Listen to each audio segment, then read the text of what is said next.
Hello friends, it's इमानी और हम लोग पढ़ने वाले हैं NCERT बायोलॉजी एक्सप्लेन्ड इन हिंदी। और अभी हम लोग चैप्टर नंबर 3 12th का ह्यूमन रिप्रोडक्शन पढ़ेंगे। तो चलिए शुरू करते हैं। The male reproductive system body के पेल्विक रीजन में प्रेजेंट होता है, स्थित होता है। ठीक है, जो मेल का रिप्रोडक्टिव सिस्टम है वो कहाँ होता है? हमारे शरीर के पेल्विक रीजन में। ठीक है, पेल्विक रीजन में। और इसमें क्या क्या होता है? एक पेयर टेस्टिस मतलब 2 टेस्टिस, एसेसरी डक्ट्स होते हैं, ग्लैंड्स होते हैं एंड एक्सटर्नल जेनिटेलिया होते हैं। क्या क्या होते हैं? एक पेयर टेस्टिस मतलब 2 टेस्टिस, एसेसरी डक्ट्स होते हैं, ग्लैंड्स होते हैं एंड एक्सटर्नल जेनिटेलिया। बॉडी में टेस्टिस एब्डोमिनल कैविटी के बाहर एक पाउच में रहता है जिसे स्क्रोटम कहते हैं। ठीक है, ये जो टेस्टिस होता है वो हमारी एब्डोमिनल कैविटी, जो एब्डोमिन की कैविटी होती है उसके बाहर आउटसाइड एक पाउच में रहता है और जिसको कि क्या कहते हैं? स्क्रोटम टेस्टिस के टेम्परेचर को इंटरनल बॉडी टेम्परेचर से 2 से 2.5 डिग्री सेल्सियस कम रखने में हेल्पफुल होता है। और ये क्यों?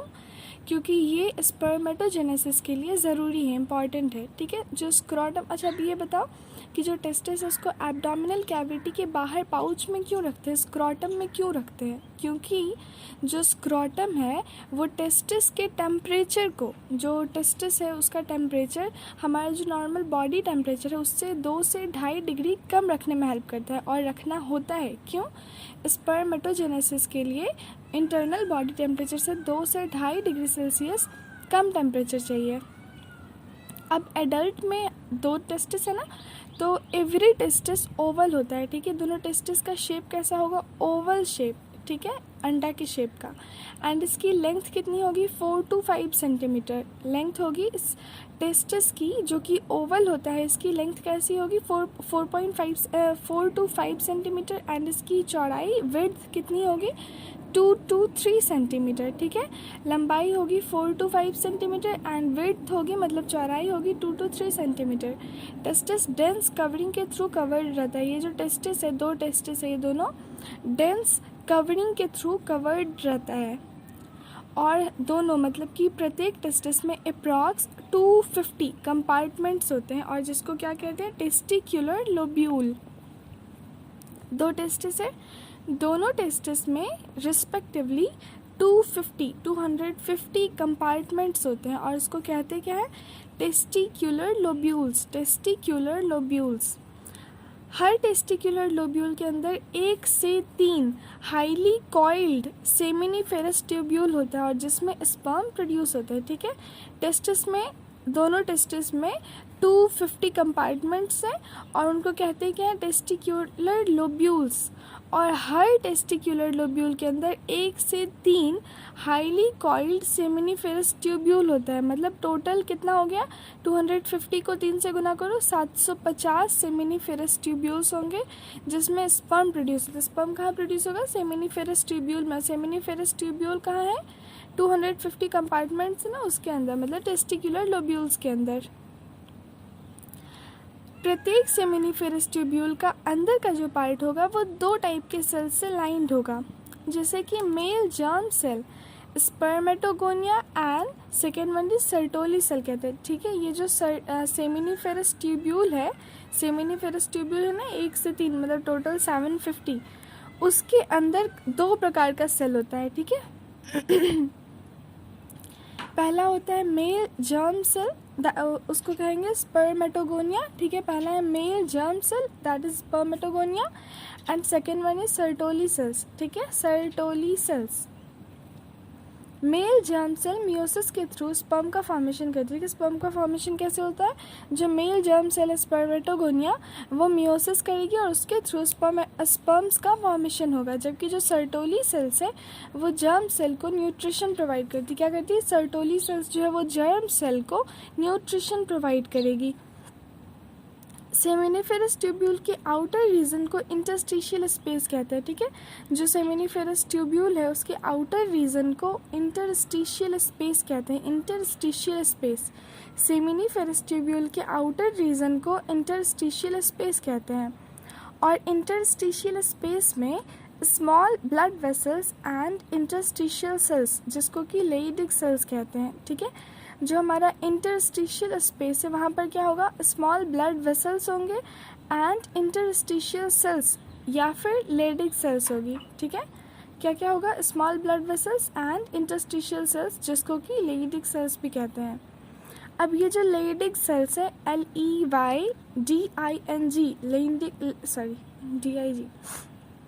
लेइडिक सेल्स है, वो एंड्रोजन नाम के टेस्टिकुलर हार्मोन को सिंथेसिस एंड सिक्रेट करेगी, ठीक है। लेइडिक सेल्स क्या करेंगे, वो एंड्रोजन नाम का टेस्टिकुलर हार्मोन को सिंथेसिस एंड सिक्रेट करेगी। इंटरस्टिशियल स्पेस में कुछ इम्यूनोलॉजिकली कम्पिटेंट सेल्स भी होते हैं, ठीक है। जो इंटरस्टिशियल स्पेस है जहाँ पे हमें लेइडिक सेल्स मिली है, वहीं पर कुछ इम्यूनोलॉजिकली कॉम्पिटेंट सेल्स भी होते हैं, ठीक है। मेल सेक्स एक्सेसरी डक्ट में क्या क्या है, rete testis, Vasa efferentia, epididymis and Vasa deference, ठीक है। मेल सेक्स एक्सेसरी डक्ट्स में क्या क्या है, rete testis, Vasa efferentia, epididymis and Vasa deference. Testis की सेमिनिफेरस ट्यूब्यूल रेटिटेस्टिस के थ्रू वासा एफरेंशिया में खुलती है, ठीक है। मतलब जो सेमिनिफेरस ट्यूब्यूल है, पहले जाएगा रेटिटेस्टिस, वहाँ से वासा एफरेंशिया, वहाँ से एपिडिडाइमिस, फिर वासा डेफरेंस लास्ट में। और जो वासा एफरेंशिया है वो टेस्टिस से निकलकर एपिडर्मिस में खुलती है, ये तो बताया ना। इसका सीरीज याद कर लेना, रेटिटेस्टिस, फिर है वासा एफरेंशिया, फिर एपिडिडाइमिस और last one is Vasa deference. Epididymis every testis के पोस्टीरियर सरफेस के अलॉन्ग प्रेजेंट होता है, ठीक है। ये जो एपिडिडाइमिस है वो हर टेस्टिस के पोस्टीरियर सरफेस के अलॉन्ग होता है, और एपिडिडाइमिस वासा डेफरेंस में खुलता है। वासा डेफरेंस में एब्डोमेन के ऊपर जाती है एंड यूरिनरी ब्लैडर के ऊपर लूप बनाती है, ठीक है। ये जो वासा डेफरेंस है वो एब्डोमेन के ऊपर की तरफ जाएगी, लास्ट वन है ना। और यूरिनरी ब्लैडर, ये जो यूरिनरी ब्लैडर है उसके ऊपर की ओर लूप बनाएगी। वासा डेफरेंस में सेमिनल वेसिकल से एक डक्ट निकलती है। जो वासा डेफरेंस है उसमें सेमिनल वेसिकल से एक डक्ट आएगी और यूरेथ्रा में इजेक्यूलेटरी डक्ट के रूप में ओपन हो जाएगी। ये जो वासा डेफरेंस है उसमें सेमिनल वेसिकल से एक डक्ट आती है। सेमिनल वेसिकल भी एक ये है ना ग्लैंड है, वहाँ से एक डक्ट आएगी एंड यूरेथ्रा में इजेक्यूलेटरी डक्ट के रूप में ओपन हो जाती है। ये डक्ट टेस्टिस से जो स्पर्म मिलता है उसको स्टोर करेगी एंड यूरेथ्रा के थ्रू बाहर इनको ट्रांसफ़र कर देगी, ठीक है। ये जो डक्ट है वो क्या करेगी, टेस्टिस से जो स्पर्म मिलता है उसको स्टोर करती है एंड यूरेथ्रा के बाहर इनको ट्रांसफ़र कर देती है। यूरेथ्रा यूरिनरी ब्लैडर से निकलता है, कहाँ से, यूरेथ्रा यूरिनरी ब्लैडर से निकलता है एंड पेनिस के अंदर से होकर एक छेद के रूप में बाहर खुलता है और जिसको कि यूरेथ्रल मीएटस कहते हैं, ठीक है। जो यूरेथ्रा है वो यूरिनरी ब्लैडर से निकलता है एंड पेनिस के अंदर से गुजरकर बाहर एक छेद के रूप में ओपन होता है जिसको कि यूरेथ्रल मीएटस कहते हैं। क्या कहते हैं, यूरेथ्रल मीएटस। पेनिस को मेल एक्सटर्नल जेनिटेलिया कहते हैं। जो पेनिस है उसको मेल एक्सटर्नल जेनिटेलिया कहते हैं।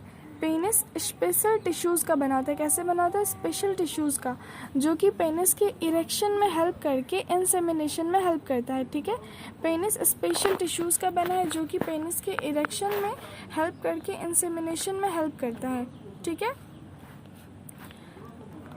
पेनिस के इनलार्ज्ड जो वो इनलार्ज्ड एंड होता है उसको ग्लैंस पेनिस कहते हैं। वो जो मोटा वाला एंड होगा पेनिस का इनलार्ज्ड एंड उसको ग्लैंस पेनिस कहेंगे, GLANS, ग्लैंस पेनिस, जो कि स्किन के एक लूज फोल्ड से कवर रहता है और जिसको कि फोर स्किन कहते हैं, प्रीप्यूस, ठीक है, प्रीप्यूस। पेनिस के इनलार्ज्ड एंड को ग्लैंस पेनिस कहते हैं जो कि स्किन के एक लूज फोल्ड से कवर्ड रहता है जिसको कि फोर स्किन प्रीप्यूस कहते हैं, प्रीप्यूस कहते हैं। पेनिस की जो इनलार्ज्ड एंड उसको क्या कहेंगे, ग्लैंस पेनिस। और ये ग्लैंस पेनिस स्किन के एक पतले से लूज फोल्ड से कवर रहता है और जिसको कि फोर स्किन प्रीप्यूस कहते हैं। मेल एसेसरी ग्लैंड्स, इसमें मेल एसेसरी ग्लैंड में क्या क्या है, एक पेयर सेमिनल वेसिकल है, मतलब 2 सेमिनल वेसिकल, एक प्रोस्टेट ग्लैंड है, मतलब 1 पेयर, 2 प्रोस्टेट ग्लैंड है और 2 बल्बो यूरेथ्रल ग्लैंड, ठीक है। 6 है ना टोटल। देखो, एक पेयर सेमिनल वेसिकल मतलब 2 सेमिनल वेसिकल, एक पेयर प्रोस्टेट मतलब 2 प्रोस्टेट एंड एक पेयर बल्बोयूरेथ्रल ग्लैंड मतलब कि 2 बल्बोयूरेथ्रल ग्लैंड। इन ग्लैंड्स का सिक्रेशन सेमिनल प्लाज्मा का फॉर्मेशन करता है। ये सारे ग्लैंड्स जब सेक्रेट होते हैं तो वो सेमिनल प्लाज्मा का फॉर्मेशन होता है, सेमिनल प्लाज्मा का फॉर्मेशन। सेमिनल प्लाज्मा में क्या क्या होता है? फ्रुक्टोज, कैल्शियम एंड कुछ एंजाइम्स। ठीक है, जो सेमिनल प्लाज्मा है उसमें क्या क्या है? फ्रुक्टोज है, कैल्शियम है एंड कुछ एंजाइम्स भी हैं। बल्बोयूरेथ्रल ग्लैंड का सिक्रेशन पेनिस के ल्यूब्रिकेशन में भी हेल्पफुल होता है। जो बल्बोयूरेथ्रल ग्लैंड है उसका जो सेक्रेशन होता है वो पेनिस की ल्यूब्रिकेशन में भी हेल्पफुल होता है। पेनिस की ल्यूब्रिकेशन में कौन हेल्प करेगा? Bulbourethral gland. तो ये था हमारा मेल रिप्रोडक्टिव सिस्टम और कल हम लोग पढ़ेंगे the female reproductive system. Thank you for listening. All the very very best.